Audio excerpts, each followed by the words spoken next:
এক যুবক জীবনের এক কঠিন পরীক্ষার মুখোমুখি হলো। ব্যবসায়ী একের পর এক লোকসান, ঋণের বোঝা, আবার সংসারের দুশ্চিন্তা। সব মিলিয়ে মনে হলো পৃথিবীর সব দরজাই যেন তার জন্য বন্ধ হয়ে গেছে। যারা একদিন পাশে থাকার কথা বলেছিল তারাও ধীরে ধীরে দূরে সরে গেল। চারিদিকে শুধু হতাশা আর বুক ভরা দীর্ঘশ্বাস। এক রাতে সবাই ঘুমিয়ে পড়ার পর সে উজু করে 2 রাকাত নামাজ পড়ল। তারপর সেজদায় মাথা রেখে কাঁদছে আর বলছে, হে আল্লাহ, আমি আর পারছি না। আমি সবকিছু আপনার হাতে সঁপে দিলাম। আপনি ছাড়া আমার আর কেউ নেই। নামাজ শেষে সে কোরআন শরীফ খুলল।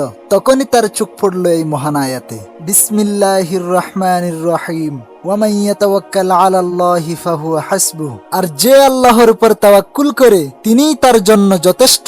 আয়াতটি পড়ার সঙ্গে সঙ্গে তার দুচোখ দিয়ে অশ্রু ঝরতে লাগলো। তার বুঝতে আর বাকি রইল না যে মানুষ তাকে ছেড়ে যেতে পারে, কিন্তু আল্লাহ সুবহানাহু ওয়া তাআলা কখনো তার বান্দাকে ছেড়ে দেন না। সেই দিন থেকে সে অভিযোগ নয়, দোয়া বাড়িয়ে দিল।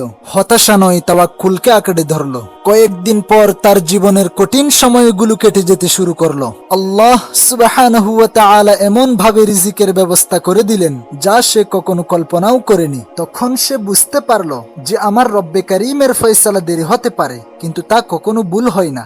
মনে রাখুন, যখন মনে হবে সব দরজা বন্ধ হয়ে গেছে, তখনই মনে রাখুন আল্লাহ সুবহানাহু ওয়া তাআলার দরজা কখনো বন্ধ হয় না। তাই বলছি, সর্ব অবস্থায় তার উপর ভরসা করুন, কারণ ওয়ামান ইয়াতাওয়াক্কাল আলাল্লাহি ফাহুয়া হাসবুহ। যে আল্লাহর উপর তাওয়াক্কুল করে, আল্লাহই তার জন্য যথেষ্ট।